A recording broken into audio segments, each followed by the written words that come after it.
At Amica Insurance, we know it's more than just a car. It's the two-door coupe that was there for your first drive. The hatchback that took you cross-country and back. And the minivan that tackles the weekly carpool. For the cars you couldn't live without, trust Amica Auto Insurance. Amica. Empathy is our best policy. Let's check in with golf legend John Daly. I only spend on Moto, America's social casino. You know, I've won a couple of majors. And on Moto, I've won majors, grands, and epic jackpots on their classic Vegas slots with huge bonus rounds. Moto Casino adds new games and awards players free coins every single day. That's daily. Moto Casino, hands down, has the best VIP experience. Take it from one high roller to another. Hell yeah, these wins are piling up faster than my divorces. If you're ready to go for the greens with me, grip it and spin it on Moto Casino. Moto Casino is a social casino. Void where prohibited. No purchase necessary. Visit moto.us for more details. I'm Freddie Hudson, and I'm here today with Trade Martin, Bob Marks, and Andy Cohen. The Harness Racing Alumni Show with your hosts, Freddie Hudson and Trade Martin. On this week's broadcast, Andy is going to give us an update on his recent interviews with Howard Taylor, who's representing the Diamond Creek Farms, and Adam Bowden and others on the recent sanctions that were placed on them by the USDA. And he's also going to give us an update on the USDA's response. Andy, over to you. Thanks, Fred. Yeah, it's an ongoing story, and there really is some bad blood between Howard Taylor on the one hand and Diamond Creek and those guys on the one hand, and the USTA and Russell Williams on the other hand. So I wrote the Pollock Report column that was out this past Monday. It's a long interview with Howard Taylor, and then it's a response from one of the attorneys who handled that standardbred racehorse investigative fund investigation into Nick Surick. This all has to do with the investigation into Nick Surick. Once he got in trouble, he owns broodmares. He wasn't allowed to be in the business. People had to continue to do business with him, talking about breedings and so on. And the USDA investigated some of that and ended up sanctioning Adam Bowden and Sean at Diamond Creek and some others who they say had inappropriate contact with Nick Surick after he was banned from the USDA. So that's the USDA side of the story. Howard Taylor, who is sort of ubiquitous in all of this, he says that the whole process behind the investigation was flawed, that Russell Williams was involved in it in a way that he shouldn't have been. And of course, I think we all have talked about this in the past, that Russell Williams has a conflict of interest.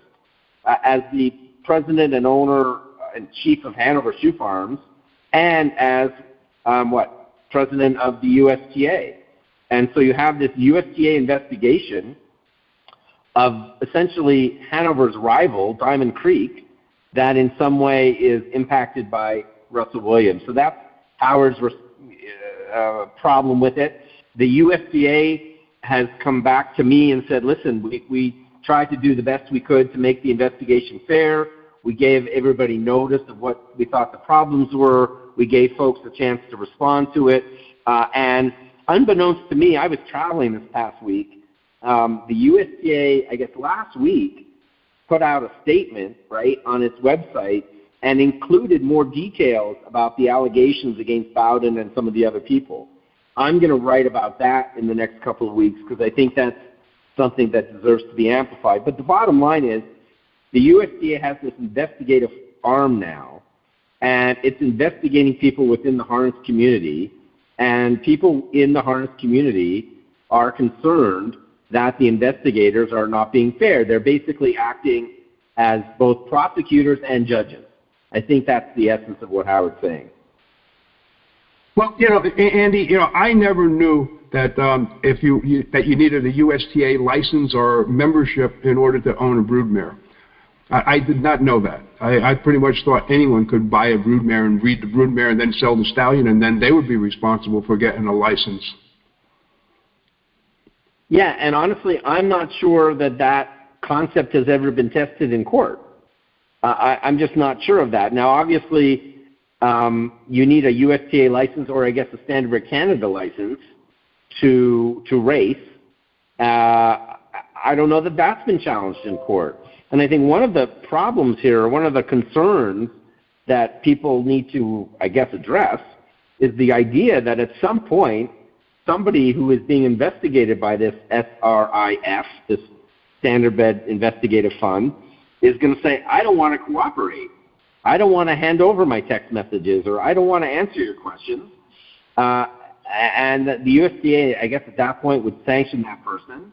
And then I think you're going to get ultimately a lawsuit that's going to basically try to answer the question of whether the USDA has the authority to do this. What is the power of the USDA to license people beyond what a state license would be? And I think that's a dangerous question to be raised at this time. I think it would be a harmful litigation, but maybe it's the litigation that has to happen, because if these investigations continue and people within the industry continue to be upset by them, I think you're going to have more conflicts like the one we see now. It's not good. I think we all agree. It's not good for standardbred racing to have Diamond Creek fighting with Hanover and Howard Taylor fighting with the USDA. Correct.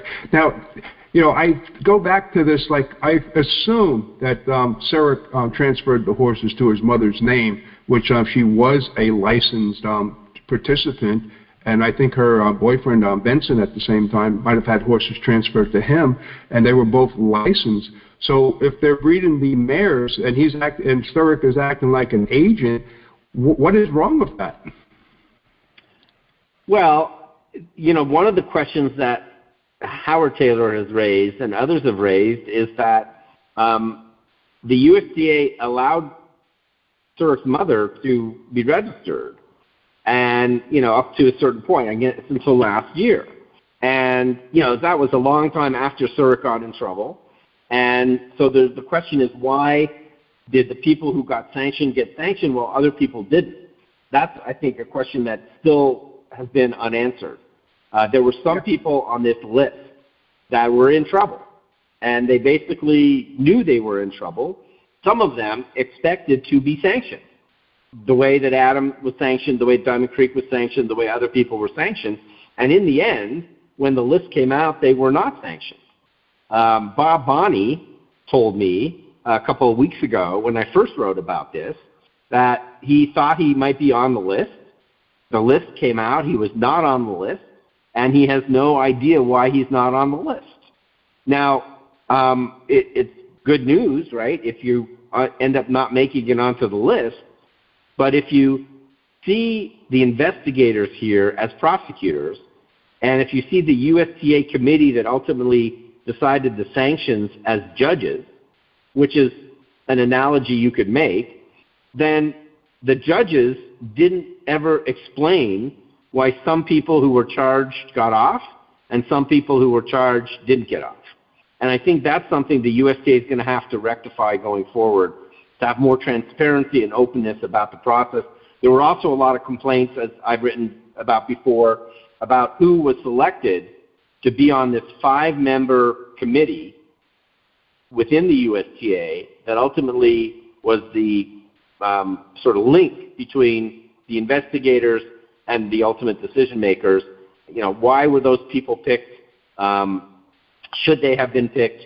Should different people have been picked? So there's all sorts of questions that remain unanswered. And again, the column that's out now that folks should read, I think, is a really good back and forth that sort of explains where Howard's coming from, and then, to the best that the USDA can do, explains its position. And like I said, in the next couple of weeks, I'm going to revisit it all, because there have been, continue to be back and forth between everyone. I just think it's a story that Harness Racing can't ignore, especially because we know those investigators are continuing to investigate other things. Yeah. So, Andy, now also, I had noticed that, after Surick was indicted, he was actually bidding on horses at sales and winning bids. Now, what about those sales companies? Shouldn't they be held responsible too? Shouldn't maybe they get sanctioned? There was one episode involving the Standardbred Horse Sale Company, which of course is, sort of linked to Hanover in some way, right? And the answer I got when I asked that question was, we looked at it, and what was done in that instance was not a breach of the rules. My sense is that the USDA felt that Diamond Creek went further in its communications with Surick than some of the other people did, and did so in a way that created this idea that there was deception involved. Now, I'm still not clear on what that is. I couldn't get the answer to that question from Howard Taylor or the USDA. I just, it's one of those things where I don't know what I don't know about it. But like I said, I'm going to try to continue to raise questions and try to get some of these answers as this moves forward. Does this sound like anything familiar, like when they were dispersing the David Brooks horses going back to quite a few years? I don't know. I mean, I was around for the David Brooks dispersal, and I don't remember anybody getting in trouble over it. I think what's different here, the USDA is trying to take over the role that state racing commissions should have and do have, right? In a perfect world, you would have state racing commissions looking at this stuff and investigating this stuff and making decisions about this stuff in the way that state racing commissions do. But if you're going to hear it from me, state racing commissions fail in this way as well, right? And so the USDA is trying to do something that's regulatory in nature, and it's not, I think, set up yet to do it in a way that's going to make people feel comfortable ultimately about the decisions it makes. Hey, Bob, when you were with Peretti Farms, how did they disperse of the David Brooks horses? I'm sorry. Please ask that question again. Well, going back, many years ago, how did they disperse of the David Brooks horses after he was sentenced and arrested, put into jail? The David Brooks horses? Right. We never had any of David Brooks's horses. Okay, I just thought you were there at the sales that you might have seen how they dispersed of them, and I do know like his nephew or something like that was selling a bunch of broodmares that he was breeding. Yeah, Jeffrey Brooks was involved. Some of it wound up at Deo Valente. I don't know how I don't remember precisely what happened there. But as for Peretti Farms, no, we were never even remotely involved with David Brooks or Jeffrey Brooks, for that matter. Hey, Andy, when you were talking with Howard, did he talk anything about how his cases are going on? No, we just decided that we were going to focus in this case on his representation of Diamond Creek and his complaints about what the USDA was doing. I didn't ask him about that other stuff. I didn't want to complicate the story. At some point, I'll return back to it. Okay. And how is your coverage of HISA going? And what type of a report card would you give them currently? Well, I think, the HISA beat has slowed down a little bit. There's no action from the Supreme Court. The next thing that's going to happen in the law is we're going to get a ruling in a case that a lot of people are watching closely to see if it tells us anything about how the justices feel about HISA. But HISA is going to continue to operate. I think the latest numbers are good, right? The fatality numbers are good. HISA is holding a town hall. For harness folks who have the time and have the interest, it's free and easy. You just log on and you can participate in these HISA town halls where federal regulators, answer questions. They talk about the money part of it, and they answer questions from people. I think the last one was earlier this month. The next one is either this week or next week. It's Thursday night, the 24th at 8. Yeah. So it's this week, and it's not a long investment of your time, but if people want to understand a little bit more about how HISA charges and what it charges and so on, it's not a bad idea to tune into those town halls. They're really interesting. This week I'm going to write a little bit about thoroughbreds because the Kentucky Derby's coming up next week. And then I'm going to, like I said, return back to this, USDA, Hanover, Diamond Creek thing.